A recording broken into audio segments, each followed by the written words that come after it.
It's really a very opportune moment to have Richard Haass with us this evening to talk about his new book and the future of American foreign policy. Richard composed the book before the presidential vote, but if anything, the book's title, A World in Disarray, resonates even more now, and so does its subject matter. One result of the election, as Richard notes in the foreword, is that there's actually greater uncertainty at the moment over the future course of U.S. foreign policy. And with each day and each fresh tweet, that uncertainty just seems to deepen. Since the end of the Cold War, which was 25 years ago now, we've all been waiting, searching, struggling for some sort of new world order. It hasn't materialized, and Richard looks at why the old rules, policies, and institutions that guided the world no longer hold, and what can and should be done to better manage today's global challenges. Of course, solutions will require political compromise, something in very short supply here these days, and Richard has some things to say also about this dysfunction towards the end of his book.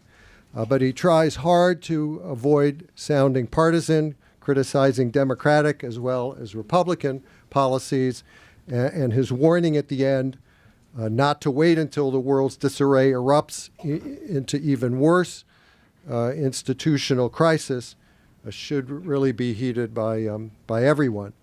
Richard writes from years of foreign and defense policy experience. He served at both the Departments of State and Defense and held positions at several prominent think tanks and colleges and universities. For the past 13 and a half years, he's been president of the Council on Foreign Relations.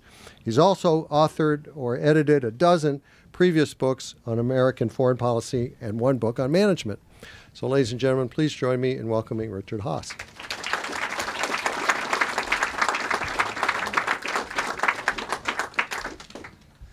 I want to thank Brad not just for the introduction, but I'll say publicly what I said privately. I think this is an important institution.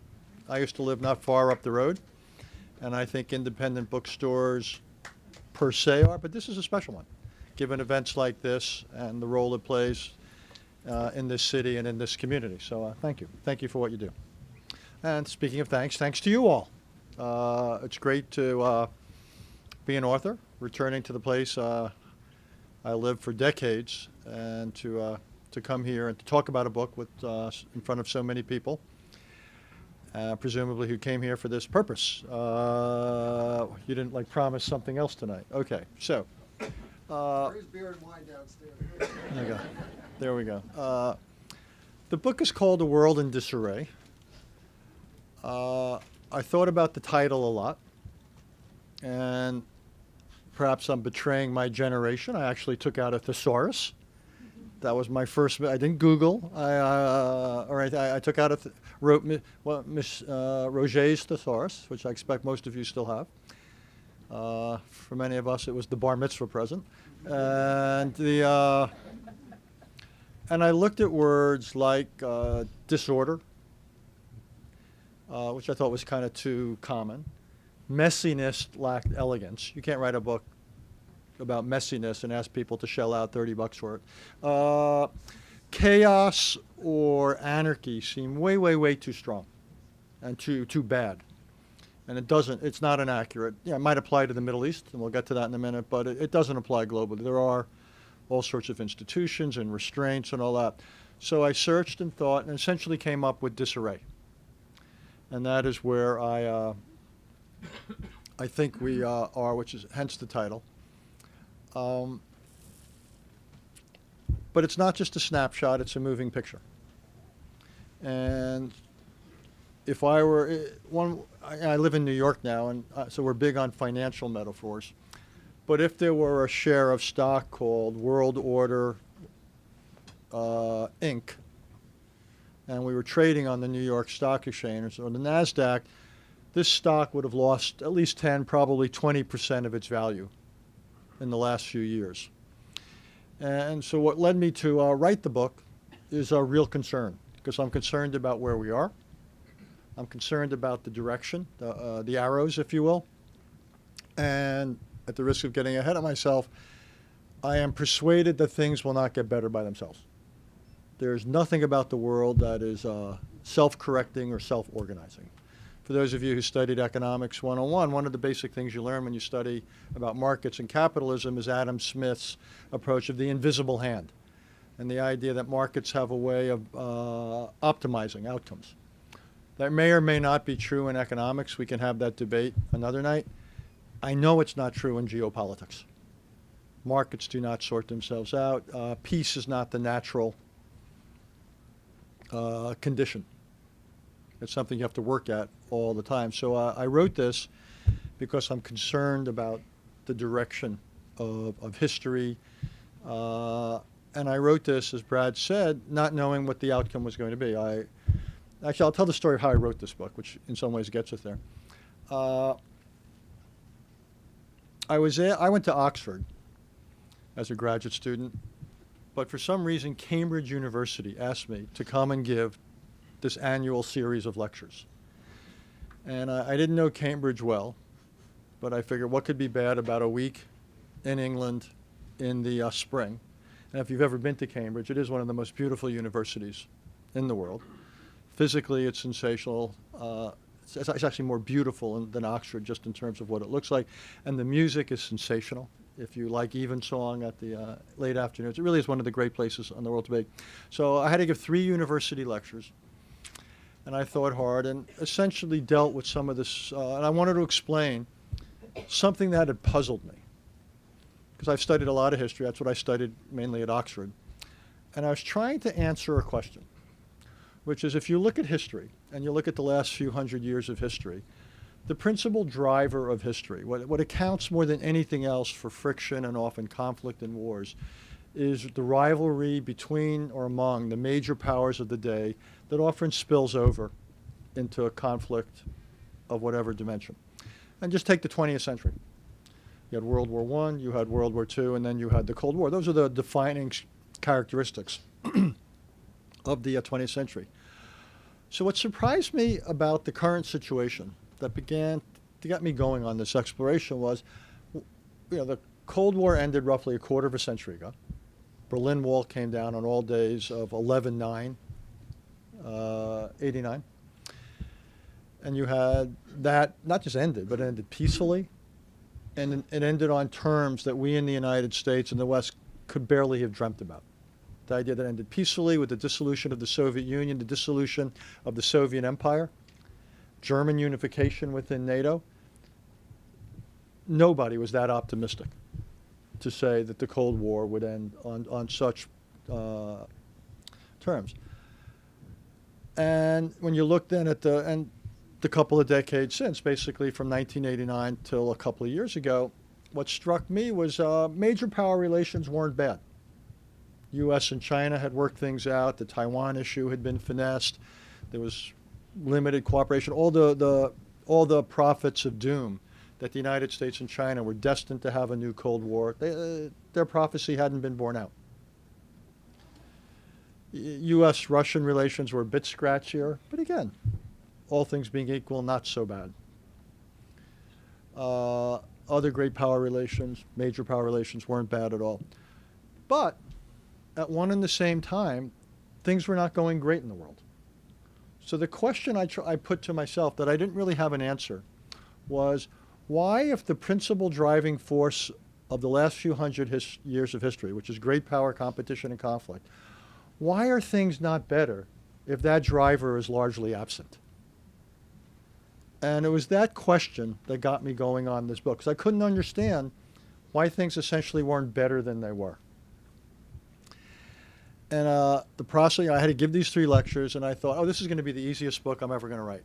So this is now for any author out there, actual or would be. So I gave the 3 talks, Q's and A's after each one, and so forth.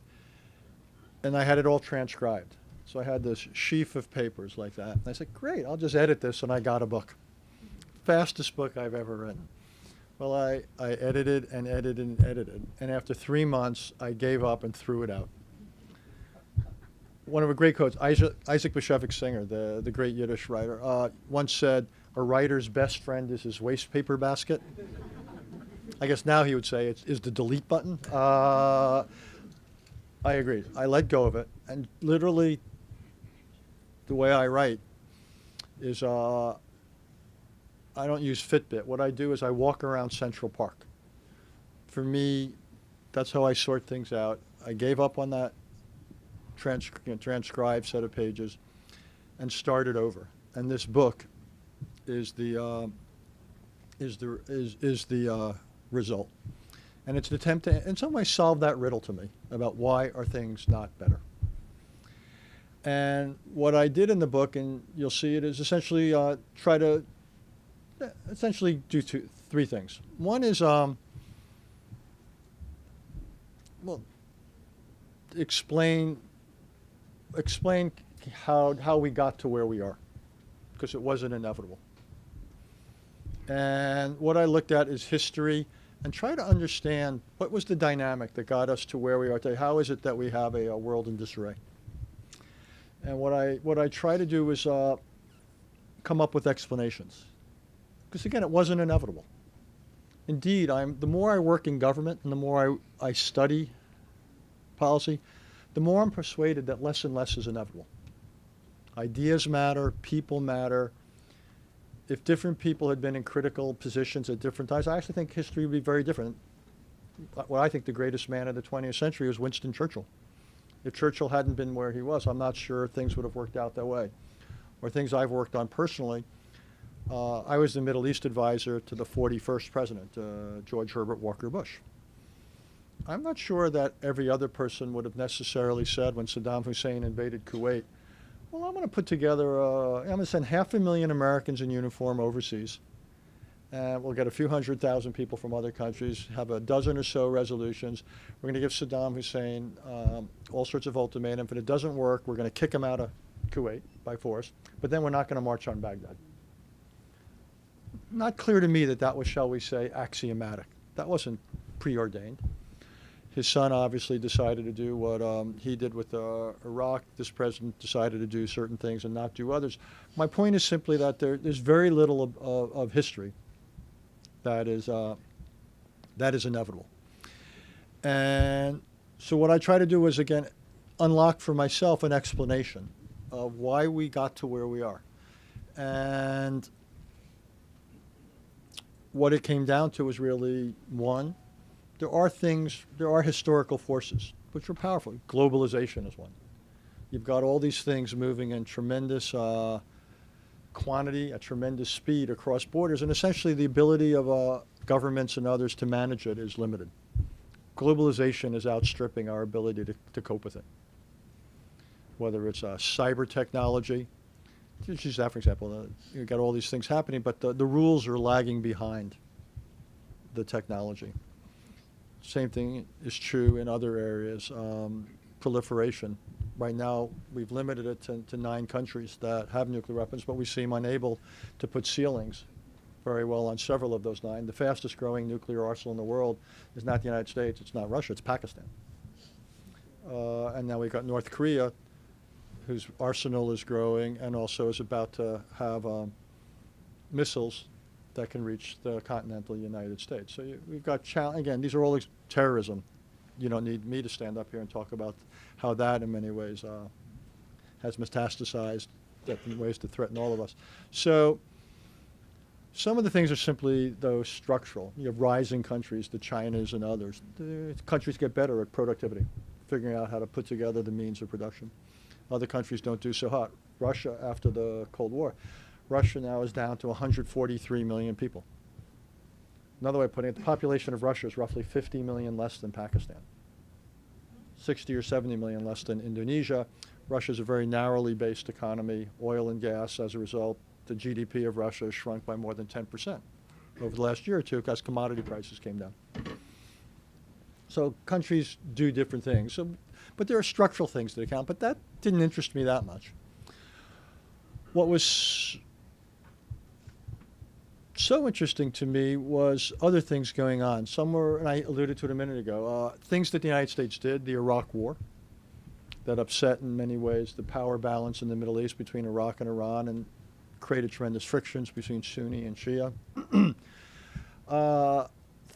things that we did going into Libya, things that we did under this administration, still this administration for 2 more days, things the Obama administration did, pulling all U.S. troops out of Iraq, and then things the United States chose not to do, not to follow up the Libya invasion with any presence on the ground, not to go ahead and put into approve a trade agreement between the United States and countries that represent more than 40% of the world's economy. So what I would simply say is, in many ways, the world has reached this point of disarray because of things we did and didn't do. And obviously the things we didn't do were greatest in the Middle East. They're both, ironically enough, the Middle East is the part of the world where the United States probably committed the greatest sins of commission and omission alike. It's for that reason it ought not to be a total surprise that the Middle East is the one part of the world where disarray doesn't begin to capture it, but really is close to chaos or anarchy in many ways. So I think that's why we are where we are, for the most part. Where we are, I think, is pretty clear. You've got, again, a Middle East, which I think looks like nothing so much as Europe during the 17th century. It's a 30 years war kind of situation. Political, religious struggles, civil wars, proxy wars, regional wars, great power competition, all in one. These things don't burn out quickly, so get used to it. And it may not even have bottomed out yet. I can get really depressing, by the way, I want to warn you. You said there is something to drink later, hopefully. Little louder. Okay, I'll do my best to project. You might be glad you didn't hear some of the depressing stuff, though. I did that just as a favor. Europe, if we'd had this meeting, a conversation 3-4 years ago, Europe would have barely come up because Europe was the most stable part of the world. Europe, more than any other place, looked like, when Frank Fukuyama wrote about the end of history, kind of looked like Europe. And you had economic integration, decent, or at least economic growth on top of a fairly high level of prosperity, tremendous peace. And look what's happened to Europe in the last 3 years. You had the Russian aggression in Ukraine. You've had Brexit. The entire future of the European project is in some doubt. You had the refugee crisis and the massive rise of populism and nationalism. You had the various fiscal and financial crises that the EU couldn't handle. So Europe, in a very short amount of time, has gone from the most stable part of the world, downright boring in some ways, to probably the second most uncertain part of the world, only behind the Middle East. Something I never thought I would see in my lifetime. Asia, meanwhile, you've got the problem still I alluded to before, mentioned before, which is North Korea, which is probably the most militarized country in the world, given what it puts up against the 38th parallel against South Korea. And we still have 28,000 Americans there in uniform.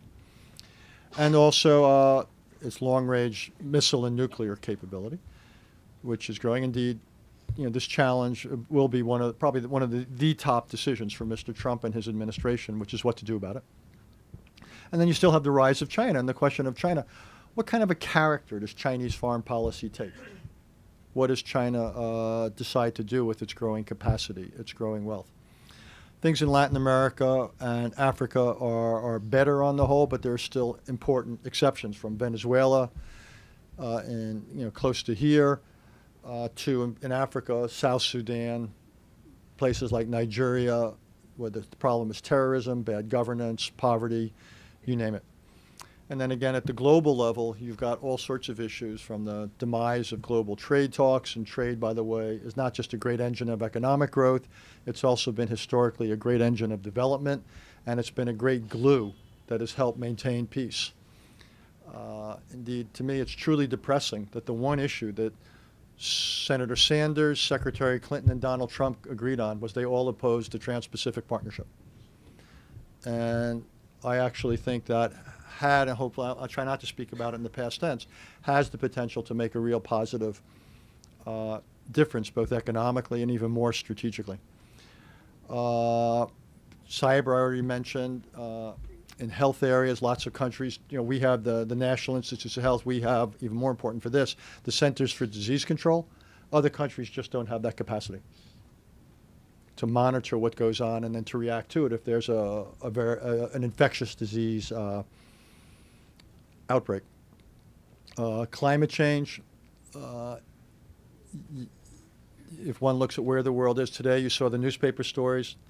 The last 3 years have been the 3 hottest years in history. And again, global efforts are lagging behind. So it seems to me, again, the disarray is pretty clear. How we got here is pretty clear. And then the last thing I talk about, and I won't go into the length, I want to save time for your comments and questions, is what to do about it.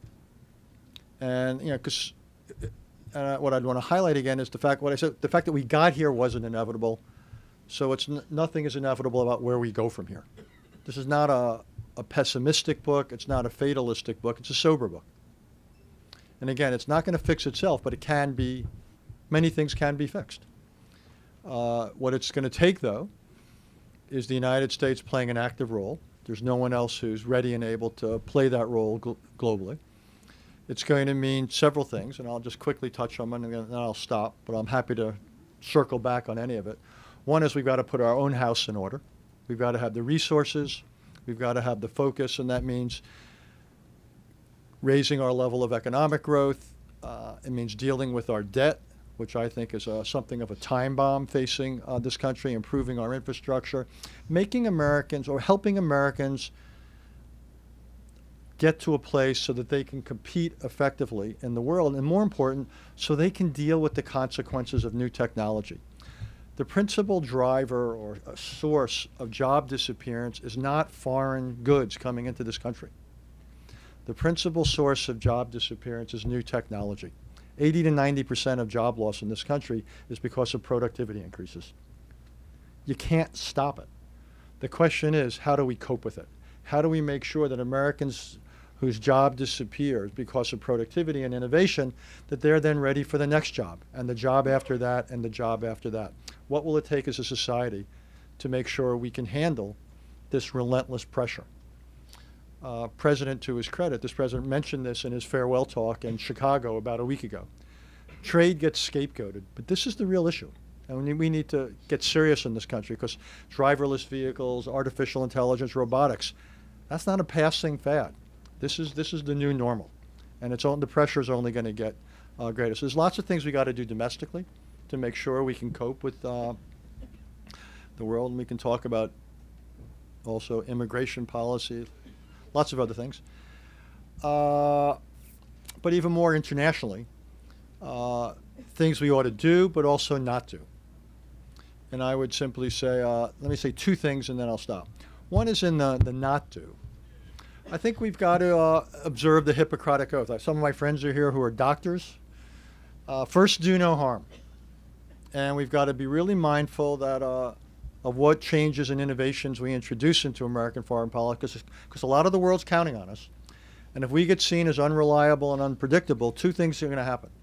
Either other countries are going to appease local powers, or they're going to take matters into their own hands. And if the world becomes what I call a self-help society, you're going to see things like wars starting, like the Saudis did in Yemen, or you're going to see more and more countries proliferating weapons so they feel they can take care of themselves. That is not a world we want to engender, not a world we want to promote. So I think we've got to be really mindful about where we introduce change. But I think it's essential the United States be predictable and reliable if others are going to essentially depend on us for their national security. That's true in Asia. That's true in Europe. Second of all, I think American foreign policy has to change in one very big, important way. The world that's grown up over the centuries is a world that's based upon sovereign states. And the whole bargain of the last few hundred years of politics, in my field, international relations, is that you don't use force to change borders, and we respect those borders. So pretty much what you as a government want to do inside your own borders, inside your own territory, that's pretty much your business alone. In return, you don't muck around with what goes on inside our borders. It's kind of a mutual hands-off society. You don't invade one another. You don't muck around in each other. That's kind of been the deal. It's obviously violated. That's why we have wars and other things. But that's the rule. And my view moving forward is that's necessary still. We don't want to have more Ukraines. We don't want to have more what Iraq did with Kuwait. But it's not sufficient. And the reason it's not sufficient is what I said before about globalization. We've essentially reached a moment in history where nothing stays local for long. If hackers are operating out of a territory, if terrorists are operating out of a territory, if people are crossing borders, be it as refugees or as terrorists, or in the area of climate change, you could have zero greenhouse gas emissions in your country. You could operate, in principle, say, on wind power and solar. That's great. But in no way does that insulate you from the totality of climate change around the world, which respects no borders. So if the climate's going to change and sea levels are going to rise, regardless of whether you contributed to it, you're going to be affected by it. If Ebola or some infectious influenza breaks out, it's not going to respect borders, but because of the various conveyor belts of globalization, it's going to travel.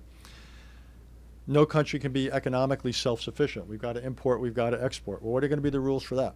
So my simple idea here is if the old way, which is sovereignty, a world of sovereign states, I call it World Order 1.0, got us pretty far, and it was a real positive innovation in its moment, we now need to think about World Order 2.0, where the idea that states not only have rights that come from sovereignty, but they also have obligations. And their obligations is to control what goes on inside their borders so that it doesn't leave their borders and cause great harm to others. And again, this affects everything from viruses, computer and physical, to terrorists, to greenhouse gases, to you name it. That essentially now we have to encourage a world in which governments take exercise a greater sense of obligation, not just to themselves, but to others. We're going to have to do it ourselves. We can't just preach it. We got to act it. We got to live up to it. It's going to take years to bring about. But if the follow-on book to this is not going to be a world in chaos, that is going to have to happen, because in an interconnected world, that is simply the reality we're facing. Again, this is not a threat to sovereignty.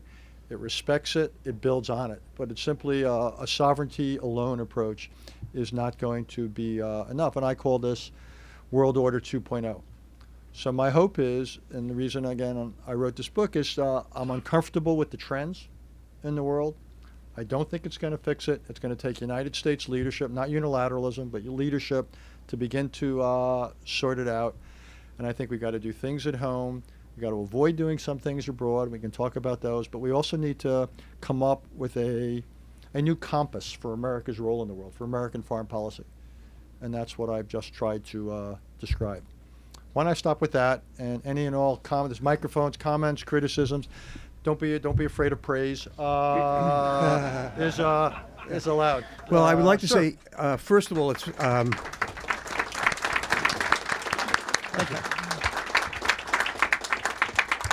it's great to see you here tonight. I'm usually listening to you in the morning in my pajamas, so it's nice to see you in the evening. Thank you for not wearing your pajamas. I wonder if you talk a little bit about what you would advise the new administration to do about North Korea, and if China is a party to that, what leverage, if any, do we have to move China in that direction? Well, it's a big question, and I do think North Korea has the potential to become the biggest single national security challenge. I don't think it's going to sort itself out unless there's some kind of intervention, be it diplomatic, physical, or what have you. Yeah, one idea is to get China involved. A big chunk of North Korea's trade goes in and out through China. China subsidizes North Korea's economy. The Chinese say they have very little influence over North Korea. I think they are underestimating their influence. They just choose not to exercise it for various reasons. We have to encourage China to exercise the influence they have. And I think we can do it, possibly do it, by both reassuring them, but also letting them know that if things evolve in this direction, it will be bad for them. For example, they don't like the missile defense systems being built between the United States and South Korea. Well, that's one of the consequences that will happen if China doesn't use all of its capacity to rein in North Korea. So one approach diplomatically is to bring in China. One of the consequences, if you think that's worth a go, and I do think it's worth a go, is you probably don't then want to pick a fight with China on trade or on Taiwan. that if you want to make this the test case of U.S.-Chinese cooperation, we have to be disciplined as well. We have to ask things of China, but we have to be ourselves disciplined. Again, what you don't do in foreign policy can be every bit as consequential as what you do. And evidence piece number one for that is Barack Obama in Syria, but it also applies here. If China is unwilling to do it, or even if it's willing and it proves inadequate, because North Korea, for one way or another, is able to resist it, then our options are, I suppose, four. One is if you could try to negotiate your way out of it with North Korea. I don't think that would work. You can try to sanction them, or some combination of sanctions and negotiations like we did with Iran. Again, North Korea's ability to withstand sanctions is great, given the nature of the society. The determination to have nuclear weapons is great, so I don't think they'd give it up. Then I think at the end of the day, if all these other approaches don't work, you're really left with two, this is the Robert Frost. Two roads diverge. One road is to live with it. You essentially would tell, you don't like North Korea reaching this point. You've decided that all the remedies are too risky or costly. You can't bring the South Koreans and the Japanese and others on board. And you essentially say, okay, well, some combination of missile defense and deterrence, we're going to put that in place. We hope that's enough. The other is, under certain conditions, you use cyber or military capabilities to attack North Korean capabilities. And the question there is obviously, could you destroy what you want to destroy, and how might North Korea retaliate? But I think very quickly, if none of these choices sounds wonderful, it is because none of these choices is wonderful. Foreign policy often involves going to a restaurant where you don't much like what's on the menu. I don't much like what's on the menu. That is where we are. But I think we're going to have some truly fateful, consequential choices to make. And we're not going to have a totally free hand to make them, because it's not just us. China has a role, North Korea, obviously, but also South Korea is critical. And South Korea, as you know, right now is going through an impeachment. The current president's likely to be forced out of office. You're then going to have a 60-day period and an election. You're going to have a new president. And it's not clear that you're going to have a South Korean leadership that would necessarily favor some of the options I just talked about. So I think this will be an extraordinarily difficult, indeed, in what I describe as the daunting inbox facing the 45th President of the United States. This might be the single most daunting issue of all. Yes, ma'am. Thank you. My question has to do with the policy we had for a few years, maybe still, responsibility to protect. And I want you to hear what you say in the context of sovereignty. Sure. What we've done a lot of times in the guise of saving humans, we were saving our own oil under the sand, kind of thing. So how can we rewind from that? Well, I disagree with the last part. I was involved in both the Gulf War. I was the Middle East advisor at the White House, and I was involved in the Iraq War. I was at the State Department. In neither case was American commercial access to oil an influence over American foreign policy. And by the way, if it was, we failed miserably, because in neither case did we benefit commercially. But it just wasn't there. I know it's out there. It just wasn't. Now, ensuring strategic access to oil for the developed countries of the world, yes, that was important. One of the reasons we care about that part of the world is the oil reserves. But it wasn't for profit for companies or advantage of the United States. On that, you asked about the responsibility to protect. For those of you who aren't familiar, this is a doctrine that the world essentially embraced in the aftermath of the Rwanda catastrophe, when essentially the world stood by and nearly 1 million innocent people lost their lives in the Hutu-Tutsi struggles of things. In 2005, the world came together and passed this doctrine called the responsibility to protect, sometimes known as R2P. And the idea was that governments have the responsibility to protect their own citizens, to see that they are not massacred. And if governments are unable or unwilling to meet this responsibility, the international community has the right to intervene. So it's a way of saying that sovereignty is not an absolute. If you do not meet this condition of what I would call in a different context sovereign obligation, that the world has an option of intervening. The world signed on to this in 2005, but what we've seen over the last couple of years is this doctrine may exist on the books. It doesn't exist in reality, and again, Exhibit 1 is Syria. Think about Syria. You had more than half its population rendered homeless. Syria at the beginning of the war was 22, 23 million people. More than 12 million people have been displaced either within the country or over borders as refugees. 400,000 to 500,000 people have lost their lives. The only serious international intervention was what? It wasn't to save innocent life. It was to take innocent life. And it was carried out by Iran and Russia. So R2P may exist as a doctrine, but it doesn't exist in reality. It's actually an important reminder. In my business, one of the most common phrases I hear bandied about is international community. And people say, oh, the international community won't stand for this, or the international community has to do something. I'm sorry to be the one to break the news. There is no international community. Communities are based upon a common basis, a common acceptance of norms, of laws, of principles, and a willingness to enforce them. That doesn't exist. If it did, we wouldn't have things like Syria. So R2P exists on the books. I don't think, though, it exists in reality. I actually think you probably couldn't get it passed in the United Nations anymore, because among others, the Russians and the Chinese believe that the Western intervention, the U.S.-European intervention in Libya, was done under the guise of R2P, and they saw it as simply regime change. So whatever international consensus in principle no longer exists, and the willingness to go from principle to practice clearly doesn't exist. Again, it's one of the reasons that there's disarray out there. Yes, ma'am. Hi. Nice to see you.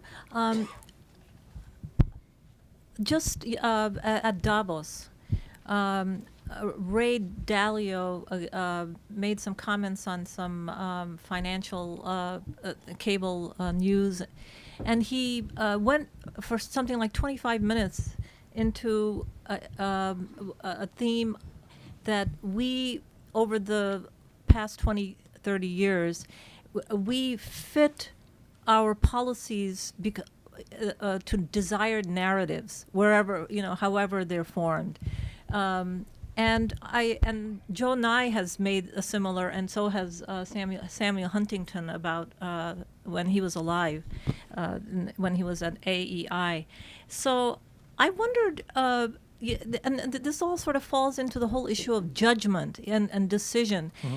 Do you think that by widening the scope of perspectives rather than sort of always, if they don't conform to these desired narratives, you're sort of put out. Don't you think that the think tanks could broaden their, but will it make a difference? I mean, let me try to answer how this can one. we improve judgment?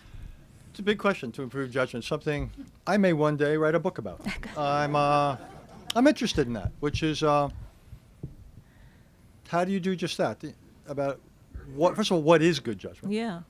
What constitutes? What are the prerequisites? And then how do you increase the odds you get it about? You get it. It's not a cookbook. It's not like 2 cups of sugar and 3 of flour, and you get it. But there are some things you can. I mean, you want to have a wide range of opinions. You want to guard against groupthink. You want to challenge consensus. Red teaming is a useful technique. You want to be ruthless at questioning assumptions. I mean, I was guilty of this when we thought the Iraqis had weapons of mass destruction. We thought, and Saddam Hussein wasn't complying with UN inspectors' demands. Why wasn't he complying? Well, since we all thought he had weapons of mass destruction, he must be hiding them. Turns out he was hiding the fact he didn't have them. But it shows the danger of assumption. It's important to have people who have history, who have backgrounds, culturally. So I think there are, the best book I know on this, by the way, is not any of the people you mentioned, but it's my former colleagues at Harvard. It's a book called Thinking in Time. Right. By Dick Neustadt and Ernie May. Yeah, that's great. And it's it's as useful a book for would-be policymakers about how to use but also avoid abusing. Not every, even Churchill said at one point, appeasement can be the best strategy. Not every compromise is Munich. Well, how do you know when the parallel is apt, and how do you know when the parallel is loaded and misleads. So to get history right, it's one thing to say we all ought to use history, all ought to exercise good judgment, but what does it take? I think the Neustadt May book is good. There's and also, actually, if you haven't read it, here I am plugging my own book, but let me plug other people's books. Michael Lewis's new book. What's it called? The Undoing Experiment, whatever it's called. The Undoing Project. The Undoing Project, which I just read, is sensational because you look at behavioral economics, and how our thinking patterns can interfere with the exercise of sound judgment. So I think from history, from decision making, from behavioral economics, we're beginning to get a much richer literature and much better understanding. And a lot of the things we're talking about, these are tough issues. So God knows we're going to need some good judgment because again, I'm struck by the inbox that's going to greet these people. And again, I wrote this book without knowing who was going to be there. The one thing I was struck by that, look, you can choose it. You can choose anything when you run for president. You can choose your vice president. You can choose your policies. You can influence your platform. You can do the one thing you can't choose is your inbox. That greets you. That's there at 12:01 this Friday, and this is one hell of an inbox. Sir. One of the things that seems particularly troubling and dangerous these days is this widespread military-industrial complex, saber-rattling backed aggression toward the Russians, fanned aggressively by the mainstream media.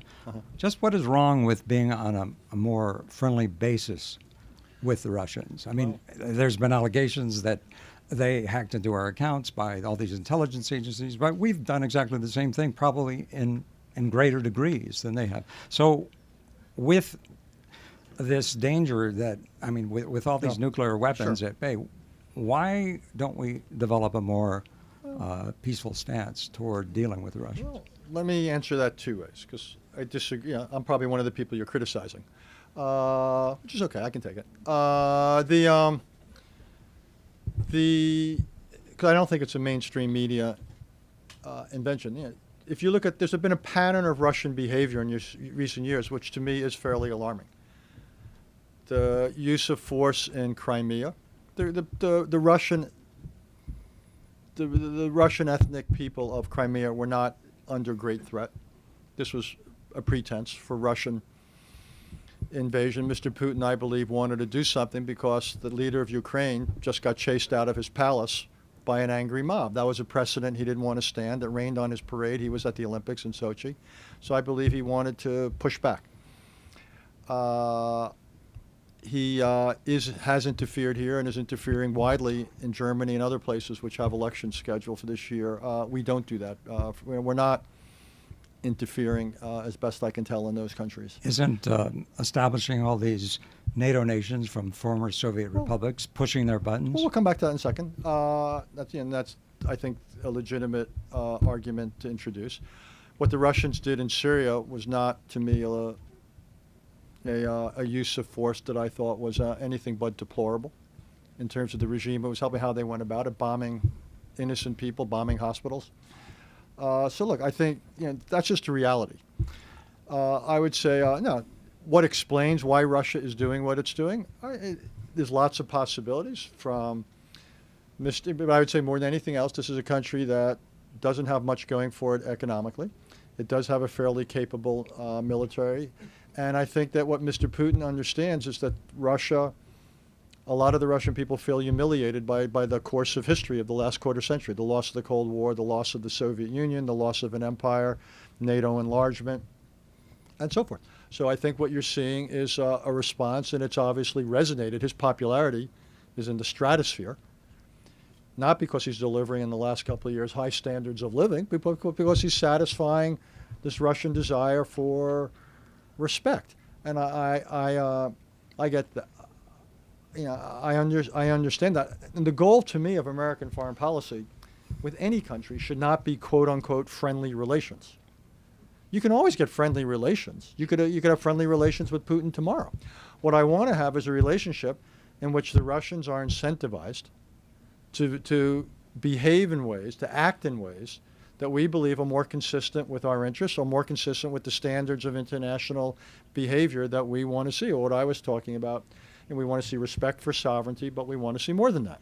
So my goal is not good relations per se. If I think tactically that sending envoys and having conversations with Mr. Putin would be a useful thing to do towards the end, not of better relations, but to change than what I see as improved Soviet-Russian conduct, I'd say great. And I think we should show them respect. I don't think we should isolate them. I don't think we should humiliate them. So I am willing to, that's why we have diplomats. I'm willing to do all that. But I don't think we should kid ourselves.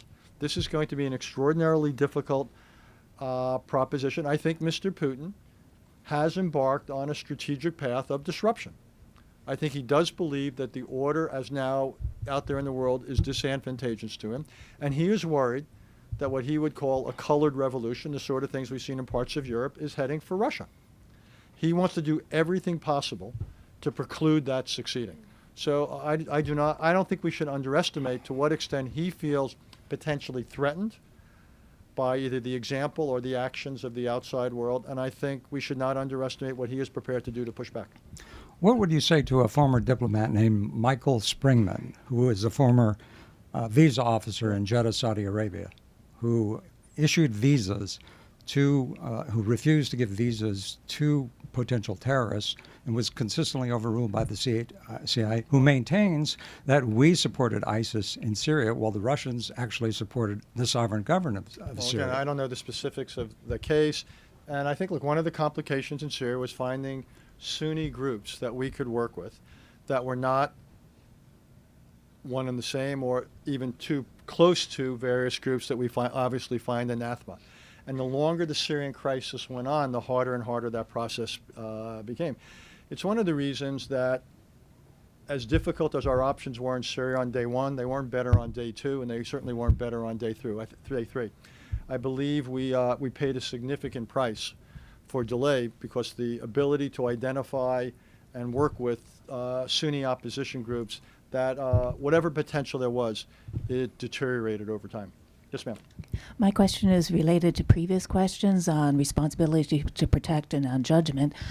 I'm wondering, could you comment, what would a world order 2.0 actually look like, specifically if at some point in the future a sovereign country were to appear to be unable to prevent problems from spilling over into other countries?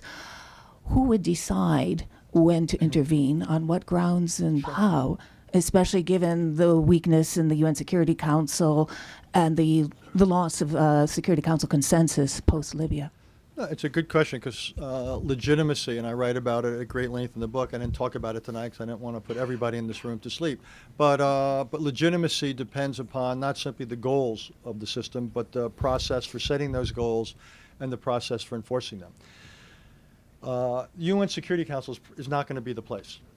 If I handed out pencil and paper and I asked every person in this room to design a UN Security Council that would be ideal given today's world, the economic, political, demographic, military distribution of power, I would venture to say not one of you would design the current UN Security Council.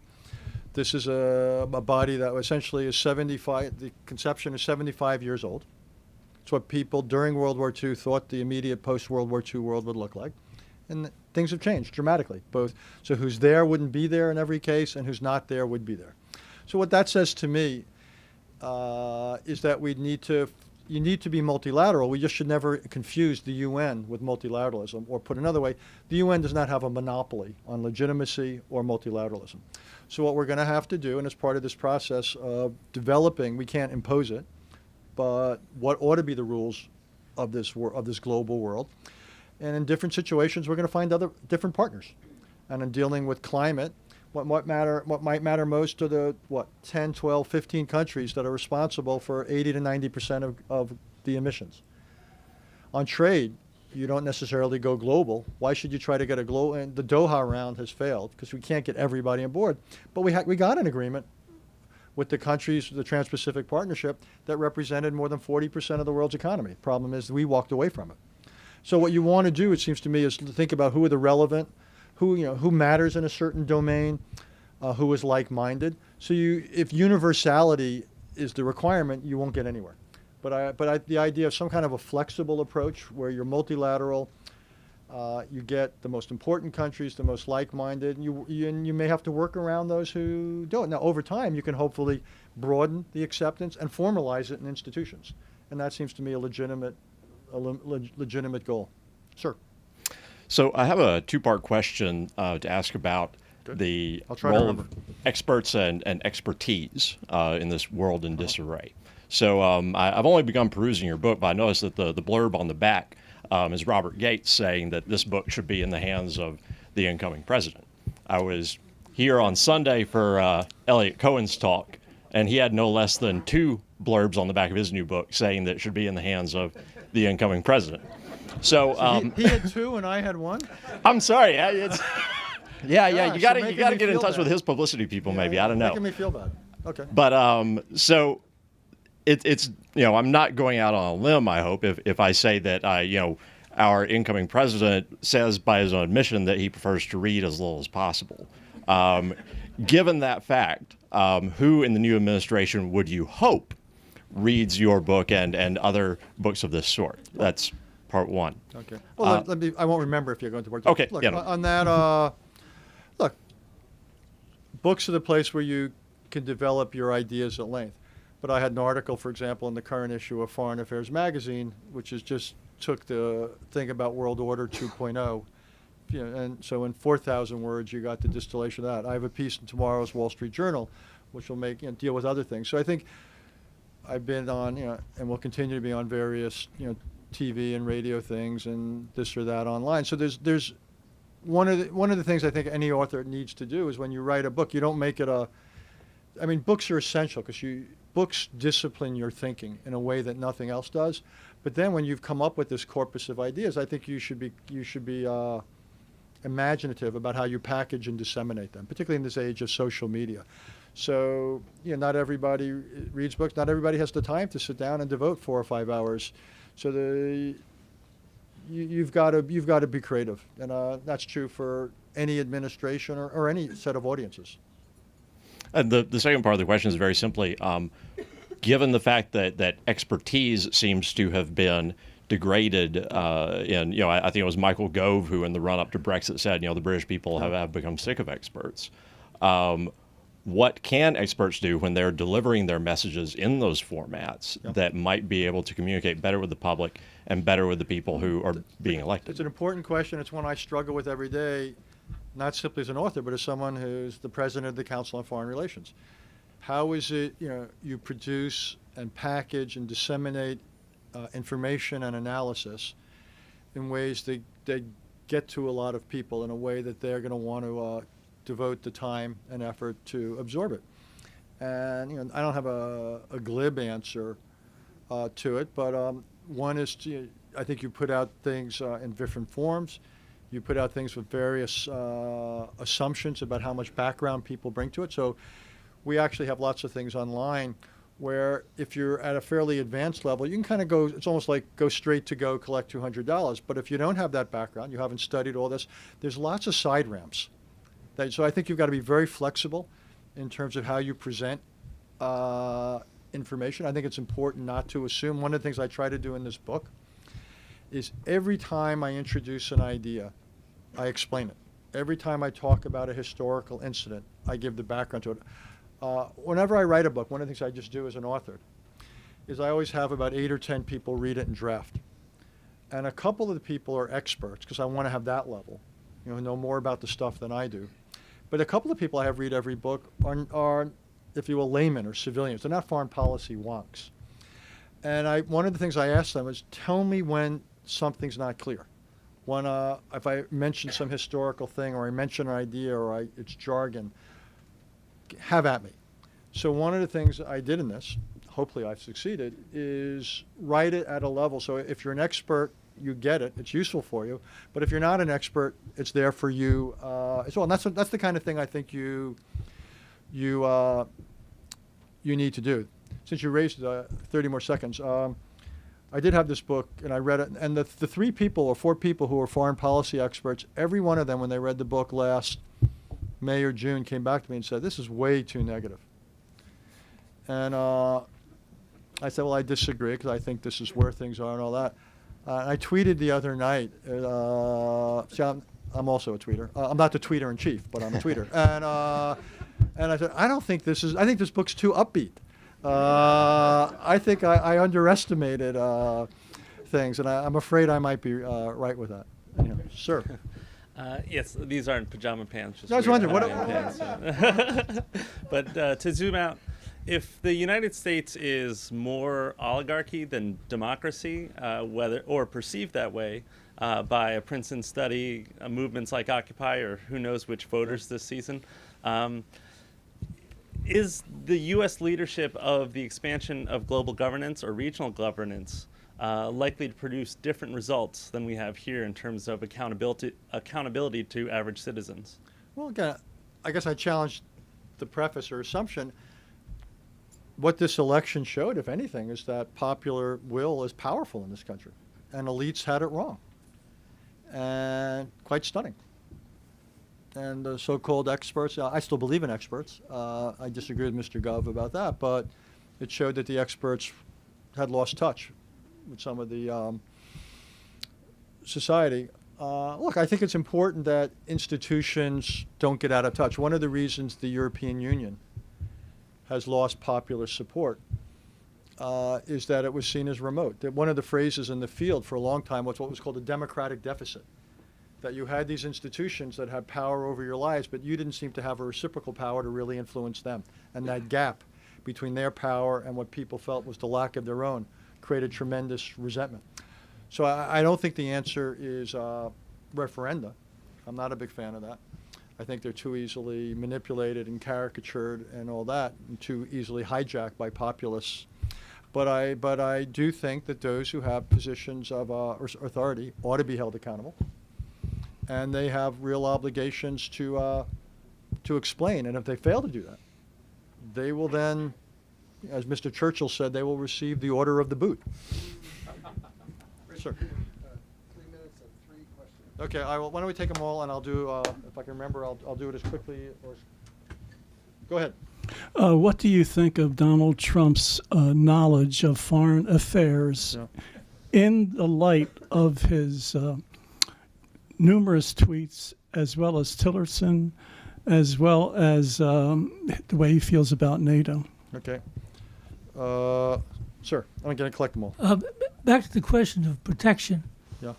If we and like-minded countries go into an area to stop the genocide, to slaughter the chaos, couldn't we find ourselves not able to leave without things being worse? Got it.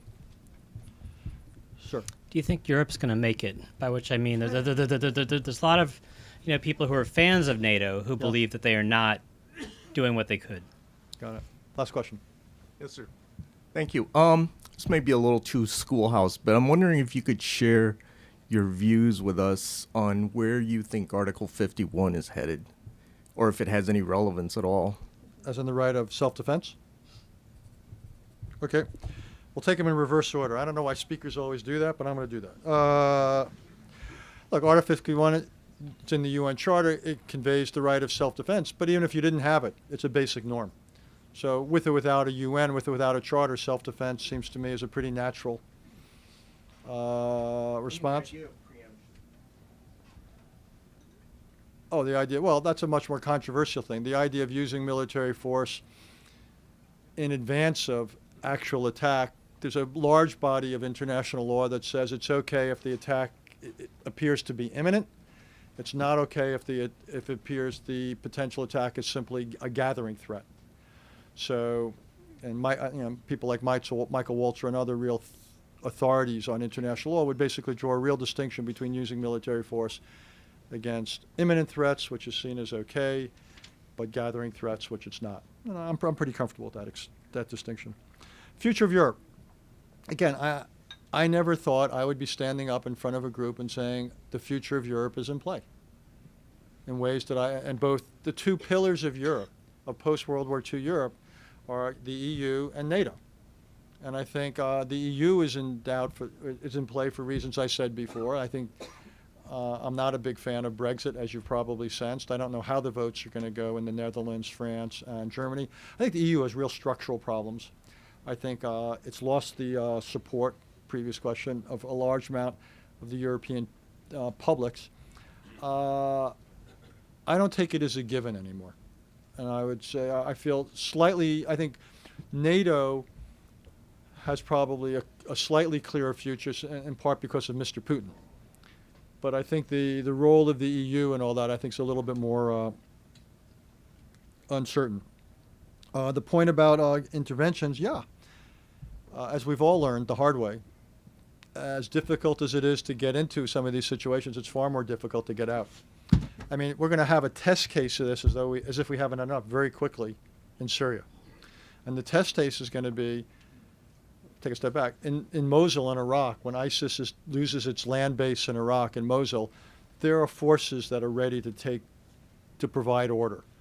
Iraqi government forces, possibly some Kurdish forces, conceivably some Turkish forces. Anyhow, if we can keep them all from shooting at each other, I think there's a potential order there. What happens in Syria? What happens in Syria if and when Mosul loses its territorial base? ISIS loses its base. ISIS will scatter. It'll become an old-fashioned terrorist organization. But who prevents the rising up of the next ISIS when this vacuum exists? And that's not clear to me. And I think it's a lesson, and we saw it in Libya. What I said before about the world, you should never assume that things are just going to sort themselves out. Whenever you remove authority from power, you had better be really confident that the odds are high that something better will take its place. And I argued against the Libya intervention because I wasn't confident of that. I argued against the Iraqi intervention. I wasn't confident of that. Regime change is one thing as a slogan. It's something else as a policy. And in many of these areas, it is extraordinarily difficult to see that something better and enduring comes into its place. It's not that a lot of these regimes are not deeply, deeply flawed. They were and they are. So don't get me wrong. But you've got to make sure that at a reasonable price, or the price you're prepared to pay, you can put something into place that you're better off or you can't. So you may have to tolerate the slaughter in some cases. You may have to tolerate regimes that you find truly objectionable. You would better be confident, again, that if you decide to take them on and kick them out, that's a price you're worth paying, and that you have a plan for the day after. And it's what's often called in the military phase 4. Well, it's no good to write the memo with just phases 1, 2, 3. You have got to provide phase 4. What is the aftermath? And in Iraq, a lot of people assumed that phase 4 would take care of itself. We were going to be greeted as liberators, the Iraqis would come together, and democracy would bloom, and it would set an example the rest of the Middle East would be unable not to follow. Didn't quite work out that way. So if you want to assume away the problems, go for it. But realistically, you can't assume away the problems of aftermaths, and you've got to be prepared to do a lot about it. And if you're not prepared, then you'd better think twice or 3 times about changing a flawed status quo. One of my rules in the Middle East are, whenever, as bad as things get, they can always get worse. And the other is that the enemy of your enemy can still be your enemy. Last, about the Trump administration. Look, I don't know how to answer that question in terms of, knowledge. Look, what matters also is not knowledge, is it's judgment, coming back to an earlier question. What also matters is whether people put into place systems that compensate for their own shortcomings. One of the problems of a lot of presidents is they get the decision-making system and the interagency process they want, not necessarily the one they need. What matters is not whether they're comfortable. What matters, again, is whether they're protected and whether they're well served. So I hope Mr. Trump does that. But I think someone like the Secretary of State designate brings to the job a lot of experience, a lot of world knowledge, not governmental knowledge, obviously. But the critical thing is going to be the relationship between them. And what we've learned is secretaries of state can only be successful if there's no daylight between them and their president. If the rest of the world comes to believe that a secretary of state is not speaking authoritatively for the president, they stop listening to the secretary of state. So so this is not just going to be a test for Rex Tillerson. This is going to be a test for Donald Trump to basically empower Rex Tillerson to be his effective representative. It's very much in the president's interest to do that, but we'll see how that plays out. Last thing about NATO. Look, again, I think America's alliances has served us well. I'll sort of end with this thought. I think, and more broadly, we've had a great return on investment in this country. If you look at what we've done in the world over the last 3/4 of a century, essentially, since World War II, I believe it's been a remarkable return on investment. The times where we got into trouble is when we overreached. In Korea, going north of the 38th parallel, in Vietnam, more recently in Iraq. But the basic structures of American foreign policy, NATO in Europe, the alliance system in Asia, have served us well. We've kept stability at quite a reasonable price. What we're spending on defense now is, not even close to the levels of that we, in terms of percentage of GDP and the like, that we spent during the Cold War. So I would simply say the benefits we derive from international order are great, and the costs are relatively modest by historical standards, and certainly are not in any way to be held, to blame or responsible for whatever shortcomings we have as a society here at home.